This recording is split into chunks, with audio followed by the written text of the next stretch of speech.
Assalamualaikum warahmatullahi wabarakatuh. Perkenalkan, nama saya Andini Pahira Marjulis dengan NIM A1S1222101 dari kelas R003. Saya prodi Bimbingan dan Konseling Fakultas Keguruan dan Ilmu Pendidikan Universitas Jambi. Dengan dosen pengampu Bapak Muhammad Hamdi, SPD MPD. Tujuan saya membuat video ini adalah untuk menjelaskan tentang lingkungan keluarga dalam pendidikan anak. Saya akan menjelaskan materi pertama adalah tentang dasar teori lingkungan keluarga dalam pendidikan anak. Menurut Koni Semiawan, lingkungan keluarga adalah suatu media pertama dan utama yang berpengaruh terhadap perilaku dalam perkembangan anak. Faktor-faktor fisik dan sosial dalam keluarga sangat berpengaruh terhadap perkembangan anak. Faktor fisik dalam keluarga seperti keadaan rumah, sarana dan prasarana belajar yang ada, dan suasana lingkungan di sekitar rumah, apakah lingkungannya tenang atau banyak kegaduhan yang dapat mengganggu belajar siswa. Lalu yang kedua adalah tentang pengertian dan ruang lingkup lingkungan keluarga dalam pendidikan anak. Lingkungan keluarga dalam pendidikan anak merujuk pada segala kondisi, situasi, serta interaksi yang terjadi di dalam keluarga yang berpengaruh langsung terhadap perkembangan anak, baik dalam aspek sosial, emosional, maupun intelektual. Keluarga sebagai unit sosial pertama dan utama memiliki peran penting dalam memberikan dasar pendidikan kepada anak melalui pola asuh, komunikasi, serta nilai-nilai yang ditanamkan di rumah. Nah, jadi maksudnya adalah lingkungan keluarga ini mencakup segala elemen dalam rumah tangga seperti orang tua, saudara, dan anggota keluarga lainnya, serta cara mereka mendukung, mengarahkan, dan berinteraksi dengan anak. Lingkungan keluarga yang positif dapat mempercepat perkembangan pendidikan anak, sedangkan lingkungan keluarga yang kurang mendukung bisa menghambat pertumbuhan dan perkembangan anak dalam konteks pendidikan. Lalu materi selanjutnya adalah ruang lingkup lingkungan keluarga dalam pendidikan anak. Yang pertama itu adalah pola asuh dan teladan dari orang tua. Pola asuh merujuk pada cara orang tua dalam membimbing, mengarahkan, dan merawat anak mereka. Pola asuh ini mencakup keputusan mengenai cara mendidik, mendisiplin, serta memberikan kasih sayang pada anak. Lalu yang kedua adalah pemberian nilai-nilai dan stimulus yang membangkitkan minat belajar mereka.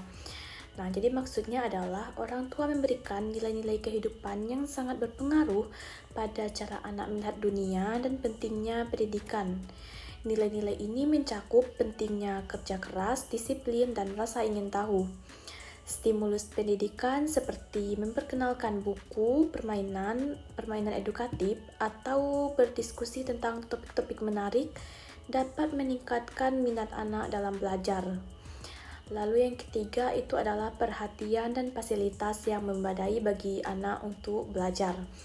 Jadi maksudnya adalah perhatian orang tua terhadap perkembangan pendidikan anak sangat penting, termasuk memberikan waktu untuk mendampingi anak belajar, mendiskusikan tugas-tugas sekolah, atau membantu menyelesaikan masalah akademik. Fasilitas yang memadai seperti ruang belajar yang nyaman, akses terhadap sumber belajar, misalnya buku, internet, atau alat pendidikan lainnya, akan menciptakan lingkungan yang kondusif bagi anak untuk belajar dengan optimal. Lalu yang keempat itu adalah pembentukan karakter anak. Keluarga adalah tempat pertama untuk belajar mengenai nilai-nilai moral dan etika. Pembentukan karakter anak terjadi melalui contoh perilaku orang tua, aturan yang diterapkan di rumah, dan cara orang tua menangani masalah atau konflik. Karakter anak seperti kejujuran, tanggung jawab, disiplin, dan empati. Lalu yang kelima adalah hubungan antara orang tua dan anak. Jadi maksudnya adalah hubungan yang baik antara orang tua dan anak sangat penting untuk perkembangan psikologis anak. Komunikasi yang terbuka, kehangatan, kasih sayang, serta dukungan emosional yang memberikan orang tua akan membantu anak merasa aman dan dihargai. Ini menciptakan suasana yang mendukung proses belajar, serta memperkuat rasa percaya diri anak tersebut. Lalu yang keenam adalah perkembangan sosial, emosional, dan kognitif pada anak. Jadi lingkungan keluarga mempengaruhi perkembangan sosial anak, yaitu cara anak berinteraksi dengan teman-teman, guru, dan orang lain di luar keluarga. Dalam keluarga, anak belajar untuk berbagi, bekerja keras, bekerja sama, serta mengatasi konflik. Perkembangan emosional juga berperan penting karena anak perlu belajar mengenali dan mengelola perasaan mereka. Jadi seperti rasa cemas atau frustasi terhadap tugas-tugas sekolah. Lalu perkembangan kognitif yang mencakup kemampuan berpikir, memecahkan masalah, dan belajar berkembang melalui stimulasi intelektual yang diberikan oleh orang tua. Keluarga memberikan dukungan emosional dan intelektual yang kuat akan mendukung perkembangan anak dalam berbagai aspek. Lalu materi selanjutnya adalah keluarga sebagai suatu lingkungan pendidikan. Jadi, keluarga sebagai suatu lingkungan pendidikan merujuk pada peran keluarga dalam mendidik dan membimbing anak-anaknya, baik dalam aspek akademik, moral, sosial, maupun emosional. Lalu, materi selanjutnya adalah tentang pengertian keluarga. Keluarga sebagai kelompok sosial terdiri dari sejumlah individu memiliki hubungan erat antar individu, terdapat ikatan, kewajiban, tanggung jawab di antara individu tersebut. Keluarga adalah unit terkecil dari masyarakat yang terdiri dari kepala keluarga dan beberapa orang yang terkumpul dan tinggal di suatu tempat di bawah satu atap dalam keadaan saling ketergantungan.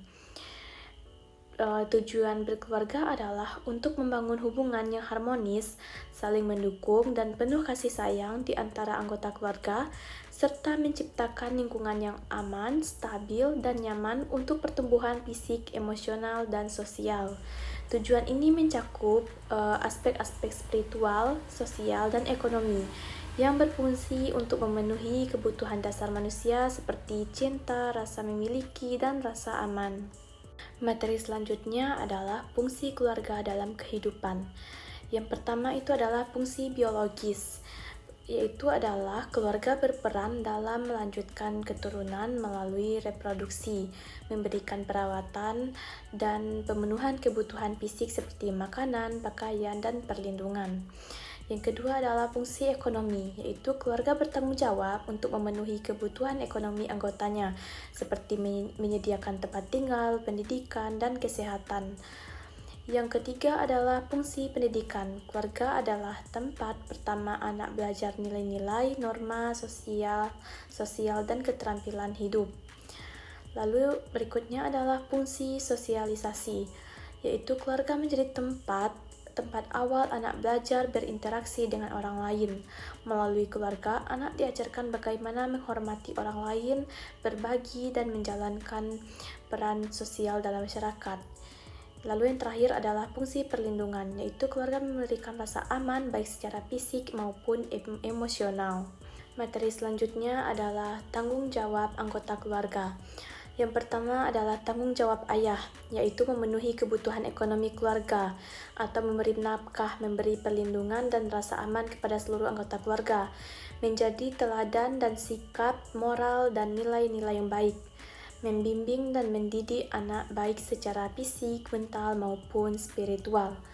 Tanggung jawab ibu adalah mengurus rumah tangga dan menciptakan lingkungan yang nyaman, membimbing anak dalam hal pendidikan dan mengembangkan emosional, memberikan kasih sayang dan perhatian kepada seluruh anggota keluarga, mendukung suami dalam memenuhi kebutuhan keluarga.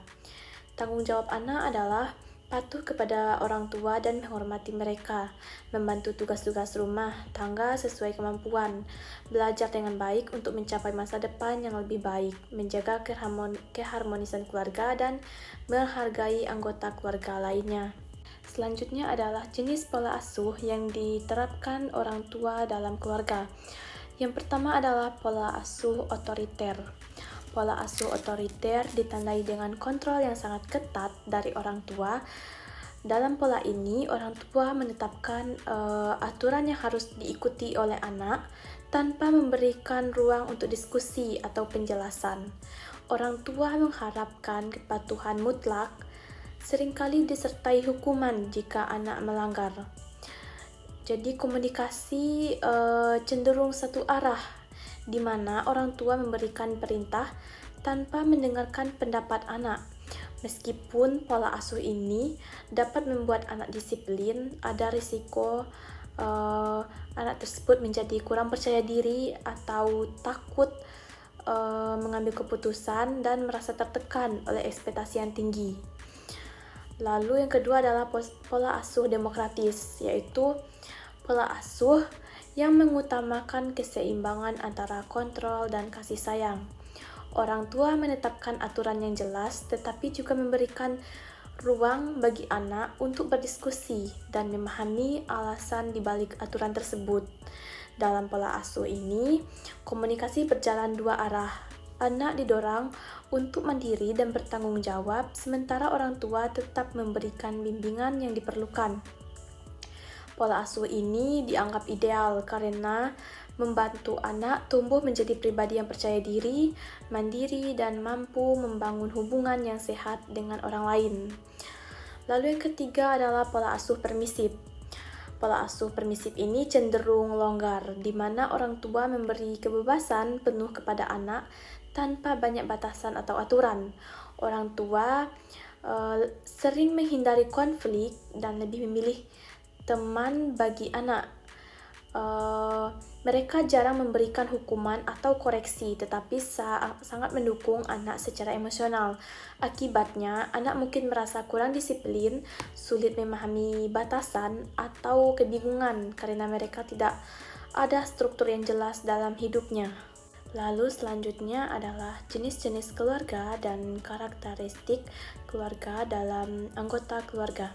Yang pertama ada keluarga inti, yaitu terdiri dari ayah, ibu, dan anak yang hidup bersama di bawah satu atap. Ini adalah bentuk keluarga yang paling umum di banyak budaya, dengan struktur yang lebih sederhana dan fokus pada hubungan langsung antar anggota keluarga. Yang kedua adalah keluarga besar, yaitu melibatkan lebih banyak anggota keluarga seperti kakek, nenek, paman, bibi, dan sepupu yang tinggal bersama atau dalam kedekatan fisik yang erat. Keluarga besar seringkali memiliki hubungan sosial yang lebih kompleks dan saling membangun dalam berbagai aspek kehidupan. Lalu yang ketiga, keluarga tunggal, yaitu keluarga yang terdiri dari satu orang tua yang mengasuh anak-anaknya sendirian. Ini bisa terjadi karena perceraian, perpisahan, atau karena orang tua yang belum menikah. Lalu yang keempat adalah keluarga campuran, yaitu keluarga yang terbentuk dari pernikahan kedua orang tua, di mana salah satu atau keduanya membawa anak dari pernikahan sebelumnya. Keluarga campuran memiliki hubungan yang lebih kompleks antara anak-anak dengan orang tua tiri. Materi selanjutnya adalah variasi sistem perkawinan. Yang pertama adalah endogami. Endogami yaitu sistem perkawinan di mana individu menikah dengan orang dari kelompok yang sama, misalnya suku, agama, atau kasta yang serupa. Yang kedua adalah eksogami, yaitu sistem perkawinan di mana individu menikah dengan orang dari luar kelompok mereka, seperti berbeda suku, agama, atau kelas sosial. Yang ketiga adalah poligami, yaitu sistem perkawinan di mana seseorang memiliki lebih dari satu pasangan, terbagi menjadi 2 pasangan atau 3 pasangan.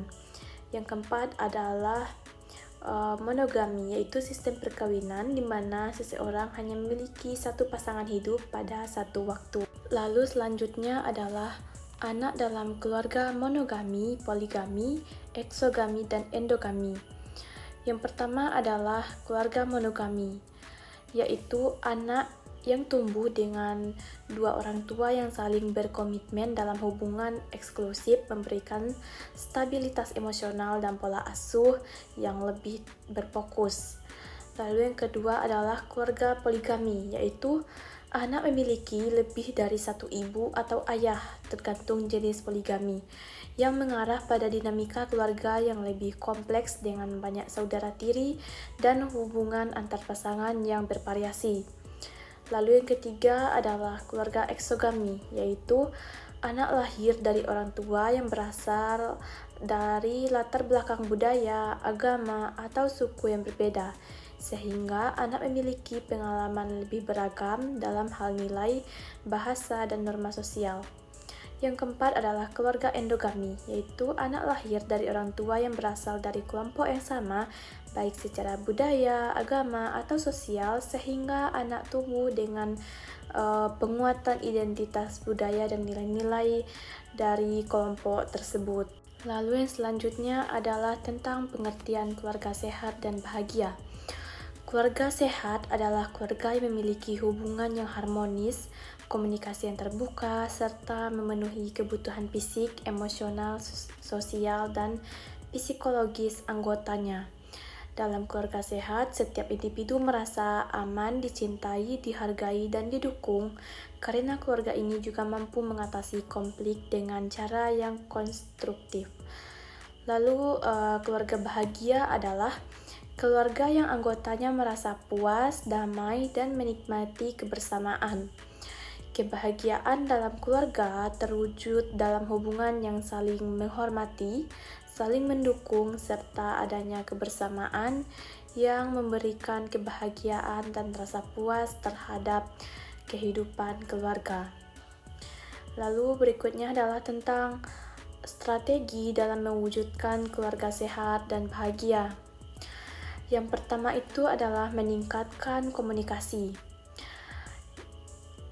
Dengan cara menjalin komunikasi yang terbuka dan jujur antar anggota keluarga, saling mendengarkan dan berbicara tentang perasaan, harapan, dan masalah yang sedang kita hadapi.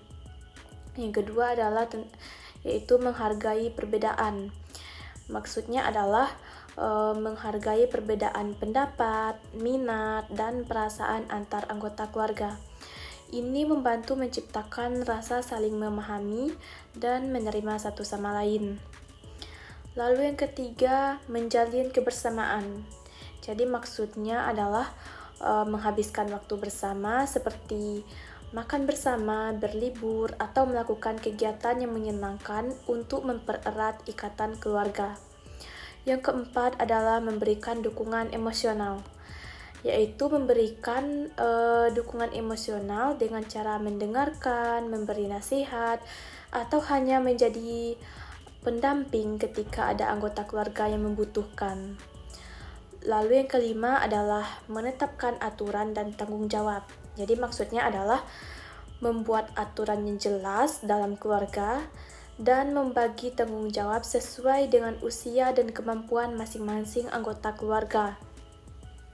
Yang keenam, mengelola konflik dengan positif.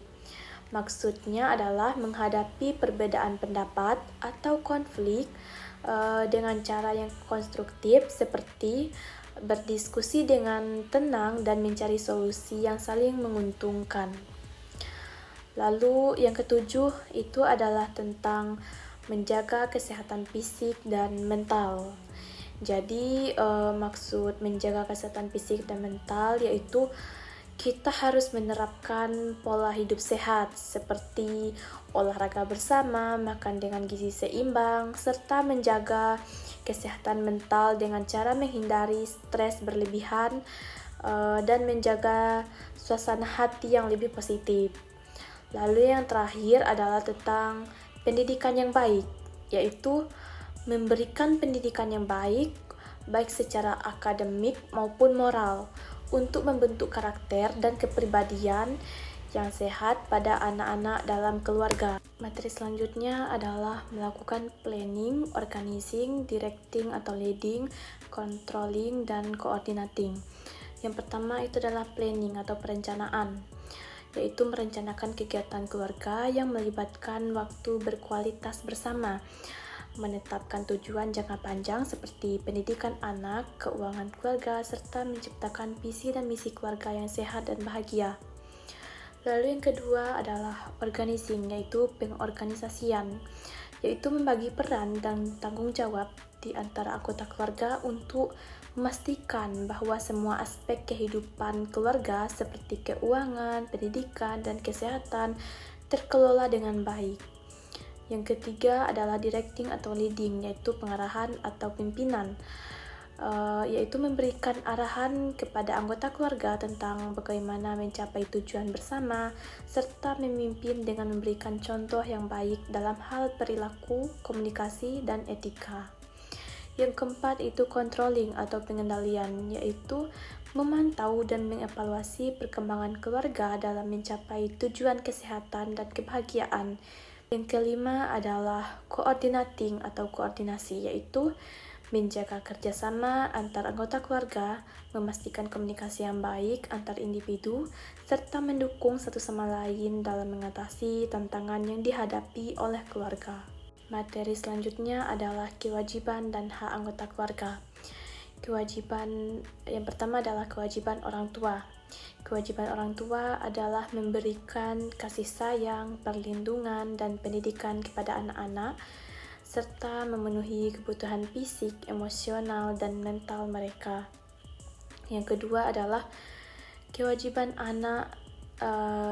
Kewajiban anak adalah menghormati orang tua, mengikuti arahan, dan membantu tugas keluarga sesuai dengan kemampuan anak tersebut.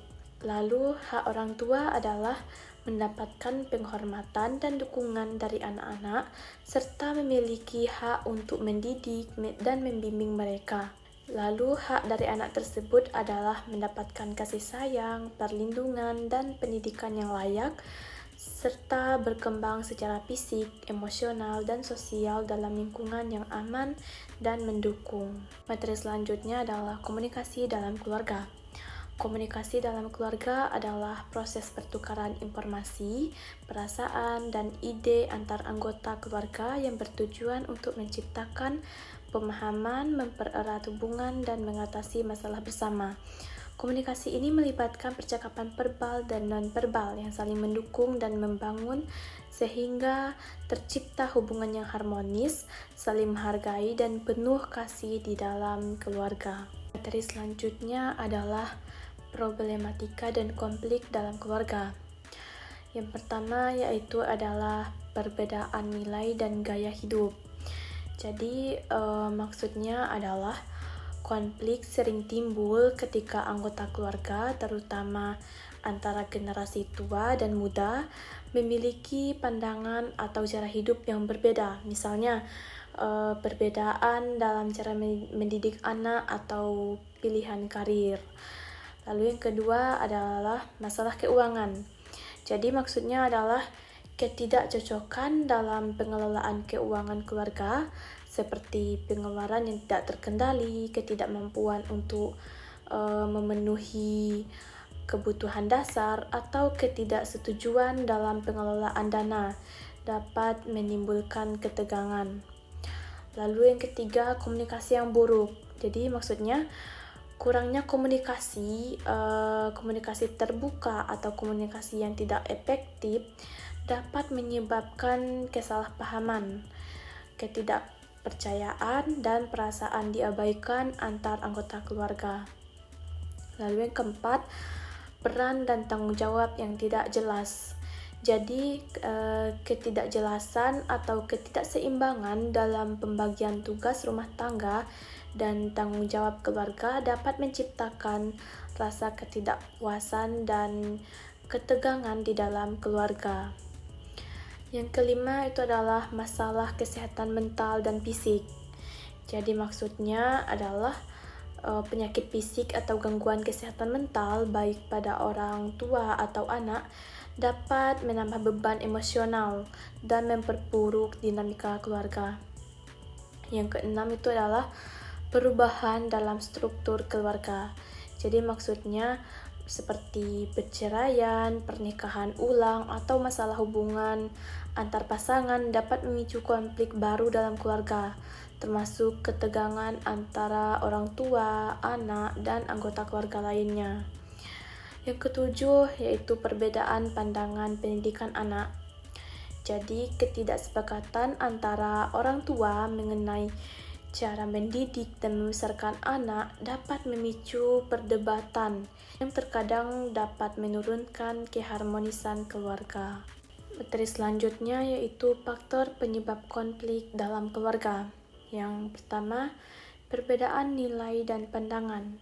Perbedaan dalam nilai, norma, atau pandangan hidup antara anggota keluarga, terutama antara orang tua dan anak, dapat menimbulkan ketegangan. Yang kedua, komunikasi yang tidak efektif. Maksudnya adalah kurangnya komunikasi yang jujur, terbuka, atau jelas dapat menyebabkan kesalahpahaman dan perasaan tidak dihargai antar anggota keluarga.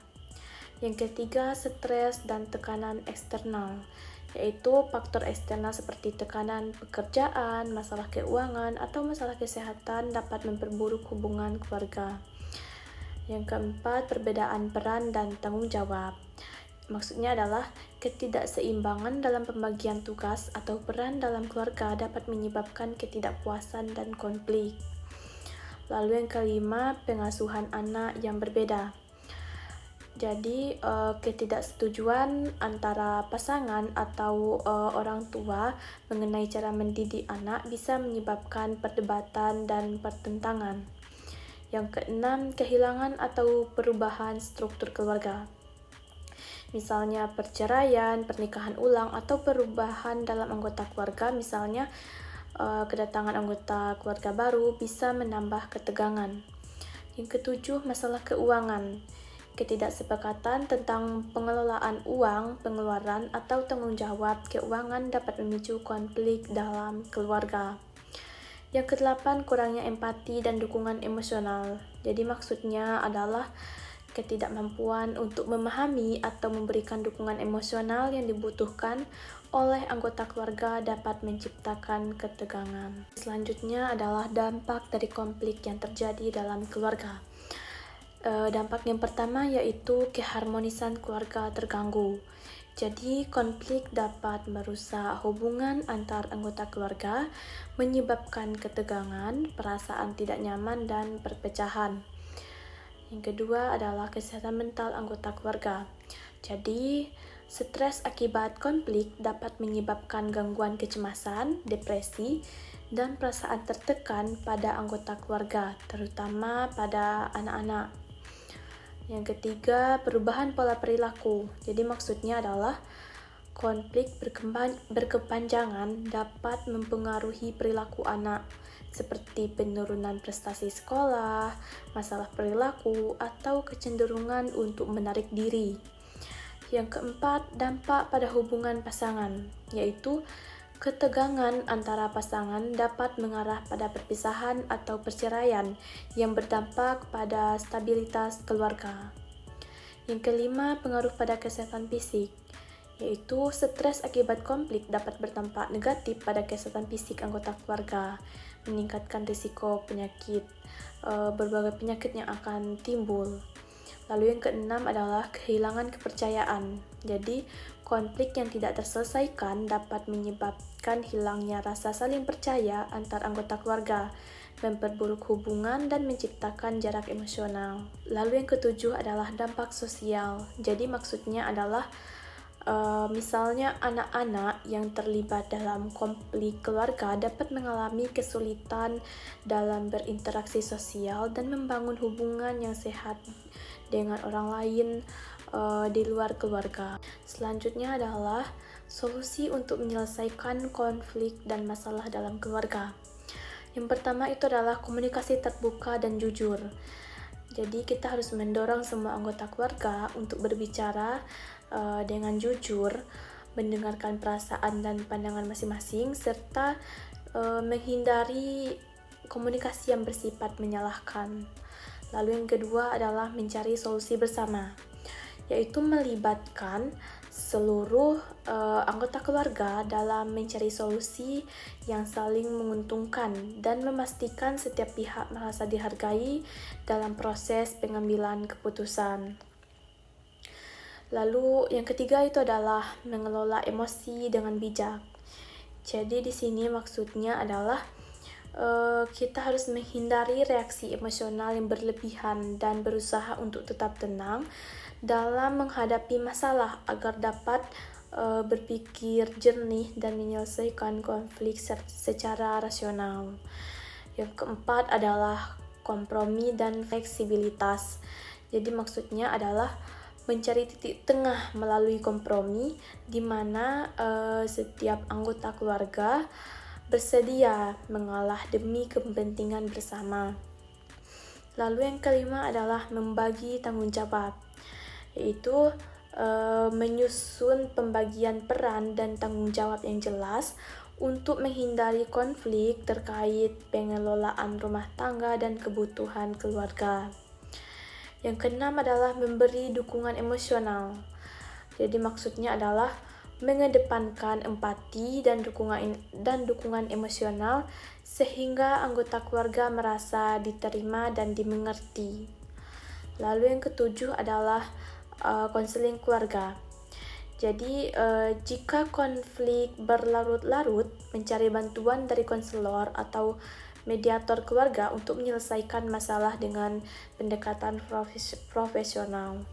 Lalu yang terakhir atau yang kedelapan adalah menjaga keharmonisan melalui aktivitas bersama, yaitu kita bisa mengadakan kegiatan keluarga yang menyenangkan dan mempererat hubungan seperti makan bersama, berlibur, atau berbicara dengan santai untuk memperbaiki hubungan yang tegang.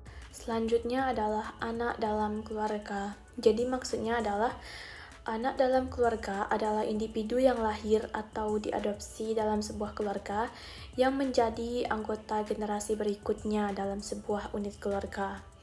Jadi, anak memiliki peran penting dalam kehidupan keluarga, tidak hanya sebagai penerus keturunan, tetapi juga sebagai penerima kasih sayang, pendidikan, dan pembentukan karakter. Jadi, selain itu, anak juga memberikan kontribusi dalam menjaga dan memperkuat ikatan keluarga melalui interaksi dan peran mereka dalam dinamika keluarga sehari-hari. Selanjutnya adalah tentang pengertian matrilineal dan patrilineal.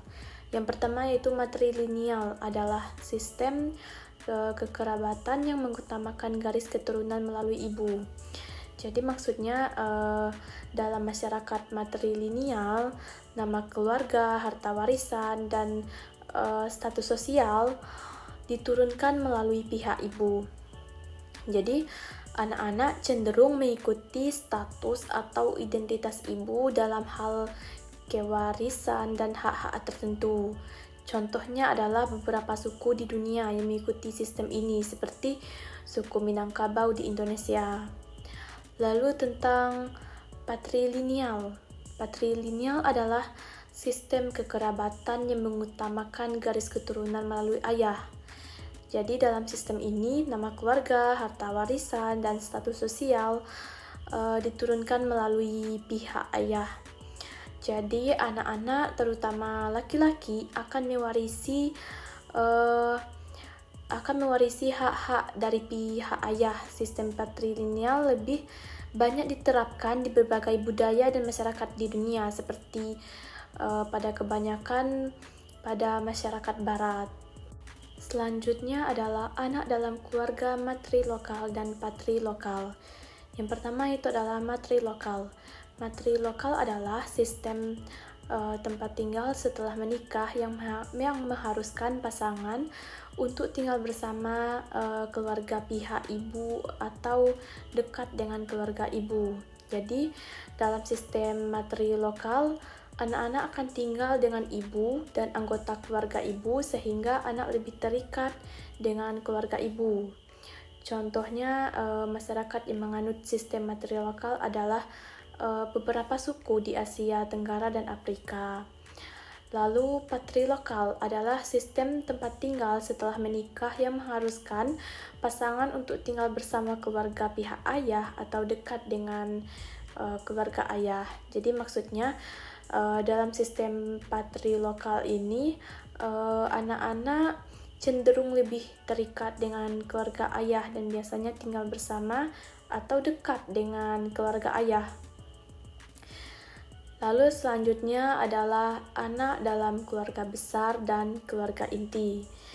Jadi keluarga besar adalah struktur keluarga yang mencakup lebih dari satu generasi.